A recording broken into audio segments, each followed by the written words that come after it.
साथियों नमस्कार। हिंदी एजुकेशन में आपका स्वागत है। मैं सुनील कुमार। आज हम हिंदी साहित्य के आदिकाल के सभी महत्वपूर्ण क्वेश्चंस को देखेंगे। आदिकाल कालीन साहित्य की प्रमुख प्रवृत्तियाँ,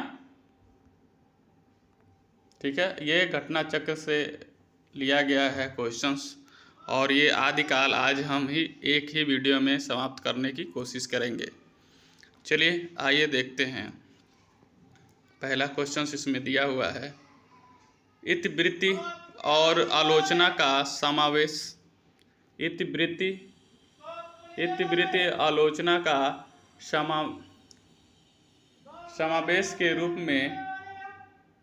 रूप होने से वह इतिहास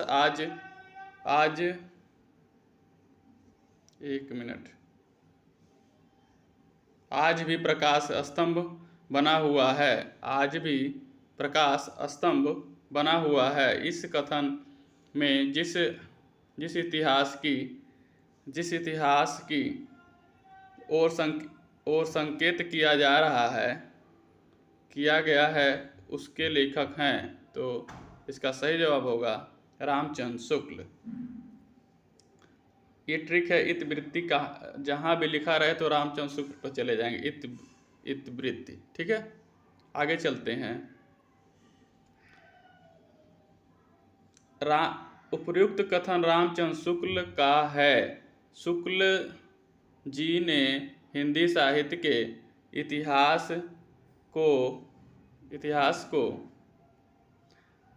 को सर्वप्रथम वैज्ञानिक ढंग से विधेयवादी पद्धति के रूप में लिखा है। तो विधेयवादी पद्धति किसने प्रयोग किया है?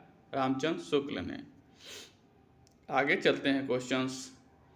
किस विद्वान ने हिंदी साहित्य के प्रारंभिक काल को वीर गाथा काल कहा नाम दिया? तो इसका सही जवाब है रामचंद्र शुक्ल ने वीर गाथा काल आदिकाल का नाम दिया।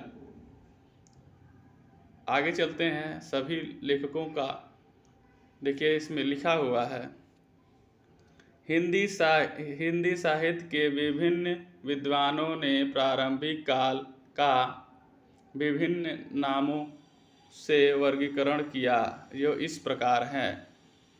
चलिए देखते हैं। तो इसका है डॉक्टर जॉर्ज गियर्सन चारण काल, मिश्र बंधु आरंभिक काल, गणपत चंद्र गुप्त प्रारंभिक काल, आचार्य रामचंद्र शुक्ल वीरगाथा काल, राहु संस्कृतायन सिद्ध सामंत काल। ये प्रारंभिक काल को जो है, ये देखिए यहाँ पर प्रारंभिक काल को नाम दिया है इन्होंने, यानी आदिकाल का ये नाम दिया है विद्वानों ने, ठीक है। महावीर प्रसाद बीज वपन काल, विश्वनाथ प्रसाद मिश्र वीर काल, हजारी प्रसाद द्विवेदी आदिकाल, यही सर्वमान्य भी रहा, ठीक है। राम कुमार वर्मा चारण काल एवं संधि काल नाम दिया। डॉक्टर मोहन अवस्थी ने आधार काल नाम दिया, ठीक है। आगे चलते हैं क्वेश्चन नंबर 3 पर। आदिकाल को आधार काल किसने कहा? तो इसका सही जवाब है डॉक्टर मोहन अवस्थी ने कहा। आगे चलते हैं। आदिकाल को चारण काल इनमें से किस साहित्यिक इतिहास के लेखक ने कहा? तो इसका सही जवाब है राम कुमार वर्मा। अगर इसमें जॉर्ज गियर्सन होते तो उस पर टिक किया जाता, ठीक है। आगे चलते हैं। Question number 5। आदिकाल के नामकरण से संबंधित कौन सा युग्म असत्य है? इसमें कौन असत्य है? तो बीज वपन काल किसने कहा है? तो ये यहाँ पर देखिए मिश्र बंधु दिया है, ये गलत है। ये महावीर प्रसाद द्विवेदी ने कहा है, ठीक है। और बाकी सब सही है, देख लेंगे। राहुल संस्कृतायन ने सिद्ध सामंत काल कहा।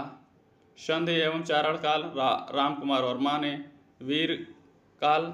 वीरगाथा काल रामचंद्र शुक्ल ने। ठीक है, आगे चलते हैं।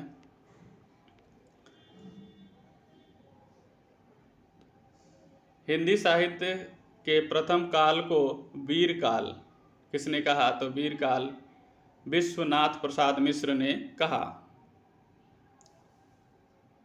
इनकी कुछ व्याख्या है, इन्होंने कहाँ से कहा? तो विश्वनाथ प्रसाद मिश्र ने अपने हिंदी साहित्य इतिहास ग्रंथ हिंदी साहित्य का अतीत में हिंदी साहित्य के प्रथम काल को वीर काल कहा है। ठीक है, तो किस रचना से इन्होंने कहा है? तो हिंदी साहित्य के अतीत में ही प्रथम काल को वीर काल कहा। अगला क्वेश्चन है, आदिकाल का वीर काल नामकरण किसने किया? तो इसका सही जवाब है विश्वनाथ प्रसाद मिश्र ने किया। आगे चलते हैं। हिंदी के प्रारंभिक काल को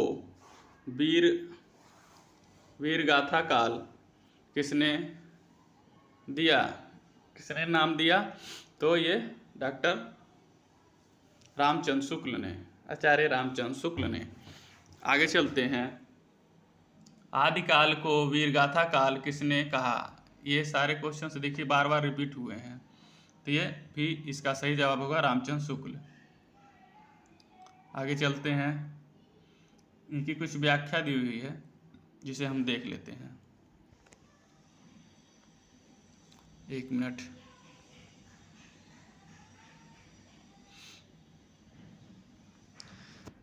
आचार्य रामचंद्र शुक्ल ने अपने ग्रंथ हिंदी साहित्य का इतिहास में हिंदी साहित्य के इतिहास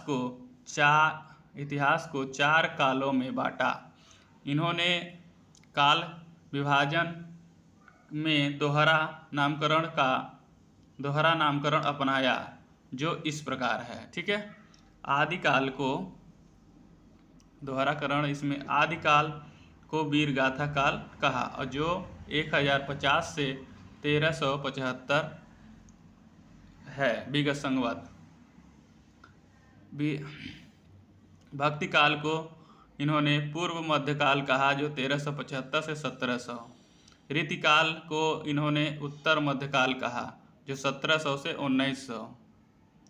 आगे आधुनिक काल को 1900 से 1984। ठीक है, इन्होंने आदिकाल को गद्धकाल कहा है। ये चार भागों में इन्होंने बांटा है। ठीक है, ये भी इम्पोर्टेंट है। आगे चलते हैं।